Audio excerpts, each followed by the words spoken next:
ನಮಸ್ಕಾರ. ನಾನು ನಿಮ್ಮ Sahana. Welcome back Sahana vlogs Kannada channel. ಎಲ್ಲರೂ ಹೇಗಿದ್ದೀರಾ? ಎಲ್ಲರೂ ಚೆನ್ನಾಗಿದ್ದೀರಾ ಅನ್ಕೋತೀನಿ. ನಾನು ಕೂಡ ಚೆನ್ನಾಗಿದ್ದೀನಿ. ಯಾರೆಲ್ಲ ನಮ್ಮ ಚಾನಲ್ನ ಫಸ್ಟ್ ಟೈಮ್ ನೋಡ್ತಾ ಇದ್ದೀರಾ, ಪ್ಲೀಸ್ ಸಬ್ಸ್ಕ್ರೈಬ್ ಮಾಡ್ಕೊಳ್ಳಿ. ಹಾಗೆ ಪಕ್ಕದಲ್ಲಿ ಕಾಣೋ ಬೆಲ್ ಐಕಾನ್ನ ಟಚ್ ಮಾಡಿ. ನಾನು ಹಾಕೋ ಮುಂದೆ ವೀಡಿಯೋಸ್ ನಿಮಗೆ ಬೇಗನೆ ರೀಚ್ ಆಗುತ್ತೆ. ಇನ್ನು ಇವತ್ತಿನ ರೆಸಿಪಿಗೆ ಬಂದರೆ ಹಾಗಲಕಾಯಿ ಪಲ್ಯ. ಮೊದಲಿಗೆ ಹಾಗಲಕಾಯಿ ನೀಟಾಗಿ ವಾಶ್ ಮಾಡ್ಕೊಬೇಕು. ನಾನಿಲ್ಲಿ ಆಲ್ರೆಡಿ ವಿಡಿಯೋದಲ್ಲಿ ತೋರಿಸ್ತಾ ಹಾಗೇ ನೀಟಾಗಿ ವಾಶ್ ಮಾಡಿಕೊಂಡು ಇವಾಗ ಇಲ್ಲಿ ಕಟ್ ಮಾಡ್ಕೊತಾ ಇದ್ದೀನಿ. ಹಾಗಲಕಾಯಿ ಏನಾದರೂ ಎಳೆದಿತ್ತು ಅಂತ ಅಂದರೆ ಬೀಜಗಳನ್ನ ತೆಗೆಯೋ ನೆಸೆಸಿಟಿ ಇರೋದಿಲ್ಲ. ಹಾಗೆಯೇ ನಾವು ನಮಗೆ ಯಾವ ಶೇಪಲ್ಲಿ ಬೇಕೋ ಆ ಶೇಪ್ಗೆ ಹಾಗಲಕಾಯಿನ ಕಟ್ ಮಾಡ್ಕೊಬೋದು.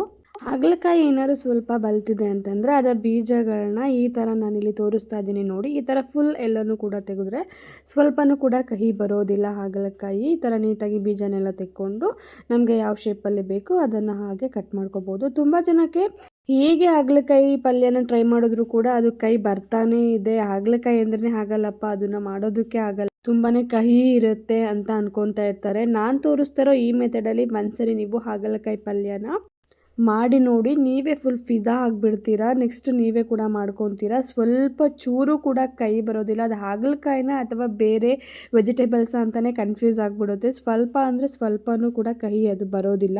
ಹಾಗಲಕಾಯಿನ ನಮಗೆ ಯಾವ ಶೇಪಲ್ಲಿ ಬೇಕೋ ಆ ಶೇಪಲ್ಲಿ ಕಟ್ ಮಾಡಿಕೊಂಡು ಆದಮೇಲೆ ನೆಕ್ಸ್ಟು ಅದಕ್ಕೆ 1 ಟೀ ಸ್ಪೂನ್ ಆಗೋವಷ್ಟು ನಾನು ಅರಿಶಿನ ಪುಡಿ ಮತ್ತು 1 ಟೀ ಸ್ಪೂನ್ ಆಗೋವಷ್ಟು ನಾನು ಹರಳುಪ್ಪನ್ನು ಸೇರಿಸ್ತಾ ಇದ್ದೀನಿ. ಪುಡಿ ಉಪ್ಪು ಅಲ್ಲ, ಹರಳುಪ್ಪನ್ನು ಸೇರಿಸ್ಬೇಕು. ಎರಡನ್ನೂ ಕೂಡ ಸೇರಿಸಿ ಆದಮೇಲೆ ಅದನ್ನು ನೀಟಾಗಿ ಮಿಕ್ಸ್ ಮಾಡಬೇಕು. ಎಲ್ಲ ಕೂಡ ಟರ್ಮರಿಕ್ಕು ಮತ್ತು ಸಾಲ್ಟು ಏನು ಹಾಕಿರ್ತೀವಿ ಅಲ್ಲ, ಎಲ್ಲದಕ್ಕೂ ಕೂಡ ನೀಟಾಗಿ ಕೈಯಲ್ಲಿ ಅದ್ಮಿ ಅದನ್ನು ನೀಟಾಗಿ ಮಿಕ್ಸ್ ಮಾಡಬೇಕು. ಇದನ್ನು ಮಿಕ್ಸ್ ಮಾಡಿ ಆದಮೇಲೆ ಮಿನಿಮಮ್ ಅಂದ್ರೂ ಒಂದು 2 to 3 ಅವರ್ಸ್ ಆದರೂ ಇದನ್ನು ರೆಸ್ಟ್ ಮಾಡೋದಕ್ಕೆ ಬಿಡಬೇಕಾಗತ್ತೆ. ನೋಡಿ, ನಾನೆಲ್ಲ ಫುಲ್ಲು ಕಟ್ ಮಾಡಿ ಇವಾಗ ಅದನ್ನು ರೆಸ್ಟ್ ಮಾಡೋದಕ್ಕೆ ಎತ್ತಿಡ್ತಾ ಇದ್ದೀನಿ. ನೆಕ್ಸ್ಟು ಇನ್ನು ಮಸಾಲೆಗೆ ಏನೇನು ಬೇಕೋ ಐಟಮ್ನೆಲ್ಲ ನಾನಿಲ್ಲಿ ಕಟ್ ಮಾಡ್ಕೊತಾ ಇದ್ದೀನಿ. ಫಸ್ಟು ಒಂದು ಚಿಲ್ಲಿನ ತೊಗೊಂಡಿದ್ದೀನಿ. ಖಾರ ನೋಡಿಕೊಂಡು ತಗೊಳ್ಳಿ, ಯಾಕಂದರೆ ನೆಕ್ಸ್ಟು ತೋರಿಸ್ತೀನಿ ನಾನು ಅದು ಖಾರಕ್ಕೆ ಇನ್ನೂ ಏನೆಲ್ಲ ಆ್ಯಡ್ ಮಾಡ್ತೀನಿ ಅಂತ ಹೇಳಿ. ಒಂದು ಟೊಮೊಟೊ ಹಣ್ಣು, ಹುಳಿಯನ್ನು ನೋಡಿಕೊಂಡು ಟೊಮೊಟೊ ಹಣ್ಣನ್ನು ನಾವು ತಗೋಬೇಕು. ಅದನ್ನೆಲ್ಲ ಚಿಕ್ಕ ಚಿಕ್ಕ ಸ್ಲೈಸಸ್ ಆಗಿ ನಾನಿಲ್ಲಿ ಕಟ್ ಮಾಡ್ಕೊತಾ ಇದ್ದೀನಿ. ನಮಗೆ ಯಾವ ಶೇಪಲ್ಲಿ ಬೇಕು, ನೀವು ಸಮ್ಟೈಮ್ಸ್ ಉದ್ದುದ್ದ ಏನಾದರೂ ಕಟ್ ಮಾಡ್ಕೊತೀರಾ ಅಂದರೆ ಚಿಕ್ಕ ಚಿಕ್ಕದಾಗಿ ಉದ್ದುದ್ದಾಗಿ ನಮಗೆ ಯಾವ ಶೇಪಲ್ಲಿ ಬೇಕೋ ಆ ಶೇಪಲ್ಲಿ ನಾವು ಕಟ್ ಮಾಡಿಕೊಂಡ್ರೆ ಆಯಿತು. ನೆಕ್ಸ್ಟು ಆನಿಯನ್ನು ಕೂಡ ನಾನಿಲ್ಲಿ ಚಿಕ್ಕ ಚಿಕ್ಕದಾಗಿ ಕಟ್ ಮಾಡಿ ಇಟ್ಕೊತಾ ಇದ್ದೀನಿ.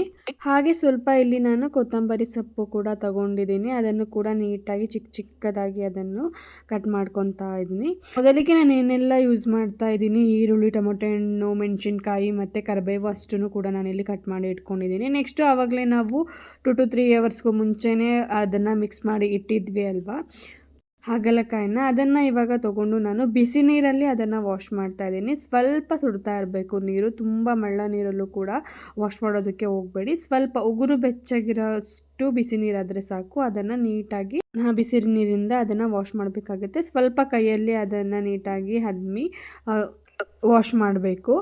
ಒಂದು 2 to 3 ಮಿನಿಟ್ಸ್ ಬಿಸಿ ನೀರಲ್ಲೇ ಅದನ್ನು ನೀಟಾಗಿ ಈ ಥರ ವಾಶ್ ಮಾಡ್ಕೊಂಡ್ಮೇಲೆ ನೆಕ್ಸ್ಟು ಒಂದು ಬೌಲ್ಗೆ ಅದನ್ನು ನೀಟಾಗಿ ನೀರನ್ನೆಲ್ಲ ನೀಟಾಗಿ ಕೈಯಿಂದನೇ ಹಿಂಡಿ ಅದನ್ನು ಟ್ರಾನ್ಸ್ಫರ್ ಮಾಡ್ಕೊತಾ ಇದ್ದೀನಿ. ಸ್ವಲ್ಪನೂ ನೀರು ಇರಬಾರ್ದು. ನೀಟಾಗಿ ಅದನ್ನು ಹಿಂಡ್ಕೊಂಡು ನೆಕ್ಸ್ಟು ಒಂದು ಬೌಲ್ಗೆ ಅದನ್ನು ಟ್ರಾನ್ಸ್ಫರ್ ಮಾಡ್ಕೋಬೇಕು. ನಾನಿಲ್ಲಿ ತೋರಿಸ್ತಾ ಇದ್ದೀನಿ ನೋಡಿ, ಇದೇ ಥರನೇ ಮಾಡ್ಕೊಳ್ಳಿ.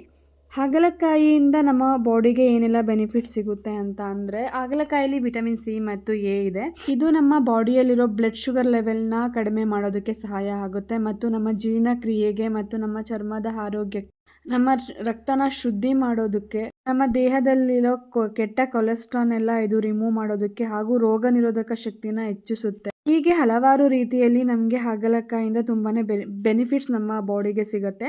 ನೆಕ್ಸ್ಟು ನಾನಿಲ್ಲಿ ಗ್ಯಾಸ್ ಸ್ಟವ್ ಮೇಲೆ ಒಂದು ಕಡಾನ ಇಟ್ಕೊಂಡು 1 ಸ್ಪೂನ್ ಆರ್ 2 ಸ್ಪೂನ್ ಆಗುವಷ್ಟು ಅಷ್ಟೇ ಆಯಿಲ್ನ ನಾನಿಲ್ಲಿ ಫಸ್ಟು ಇಲ್ಲಿ ಬಳಸ್ತಾ ಇದ್ದೀನಿ. ಆಯಿಲ್ಲು ಸ್ವಲ್ಪ ಬಿಸಿ ಆದಮೇಲೆ ಅದಕ್ಕೆ ಫಸ್ಟು ನಾನಿಲ್ಲಿ ಆವಾಗಲೇ ಹಾಗಲಕಾಯಿನ ಹೆಚ್ಚಿ ಎಲ್ಲ ಇಟ್ಕೊಂಡಿದ್ವಲ್ಲ ಅದನ್ನು ಫಸ್ಟು ಇಲ್ಲಿ ಫ್ರೈ ಮಾಡ್ಕೊತಾ ಇದ್ದೀನಿ. ಒಂದು ಮೀಡಿಯಮ್ ಉರಿಯಲ್ಲಿ ಹಾಗಲಕಾಯಿನ ಫಸ್ಟು ಒಂದು ಸ್ವಲ್ಪ ಕಲರ್ ಚೇಂಜ್ ಆಗೋವಷ್ಟು ಅಷ್ಟೇ, 10 ಮಿನಿಟ್ಸ್ ಸಾಕು.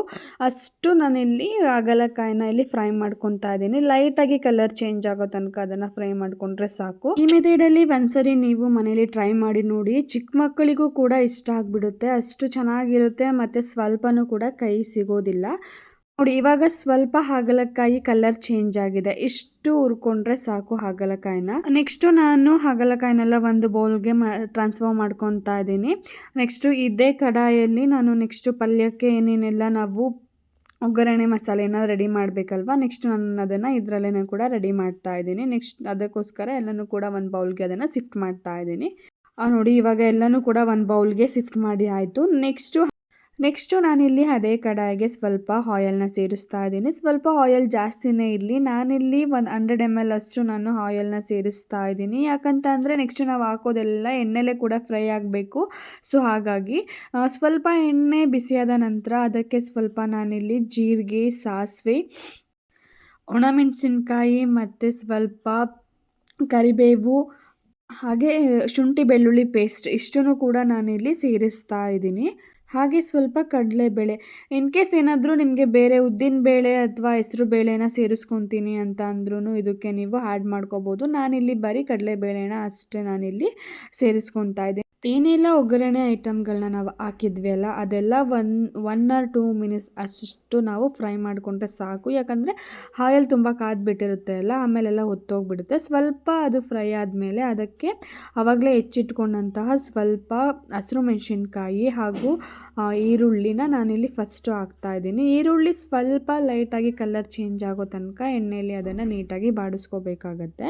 1 to 3 ಮಿನಿಟ್ಸ್ ಎಣ್ಣೆಯಲ್ಲಿ ಅದನ್ನು ಬಾಡಿಸ್ಕೊಂಡ್ಮೇಲೆ ಈ ಥರ ಕಲರ್ ಚೇಂಜ್ ಆಗುತ್ತೆ. ಆವಾಗ ನೆಕ್ಸ್ಟು ನಾನಿಲ್ಲಿ ಟೊಮೊಟೊ ಹಣ್ಣನ್ನು ಸೇರಿಸ್ತಾ ಇದ್ದೀನಿ. ಟೊಮೊಟೊ ಹಣ್ಣು ಕೂಡ ಸ್ವಲ್ಪ ಬೇಯಬೇಕು ನೀಟಾಗಿ ಎಣ್ಣೆಯಲ್ಲಿ. 2 to 3 ಮಿನಿಟ್ಸ್ ಅಷ್ಟಾದರೂ ಕೂಡ ಟೊಮೊಟೊನ ಎಣ್ಣೆಯಲ್ಲಿ ಬೇಯಿಸ್ಬೇಕಾಗತ್ತೆ. ನಾನಿಲ್ಲಿ ತೋರಿಸ್ತಾ ಇದ್ದೀನಿ ನೋಡಿ. ಅಷ್ಟು ಕೂಡ ಎಣ್ಣೆಯಲ್ಲಿ ನೀಟಾಗಿ ಫ್ರೈ ಆದಮೇಲೆ ನಾನಿಲ್ಲಿ ಕಡಲೆ ಬೀಜದ ಪೌಡರ್ನ ನಾನಿಲ್ಲಿ ಶೇಂಗಾ ಅಂತ ಕರಿತೀವಿ ಅದ್ರ ಪೌಡರ್ನ ನಾನಿಲ್ಲಿ ಆ್ಯಡ್ ಮಾಡ್ತಾ ಇದ್ದೀನಿ.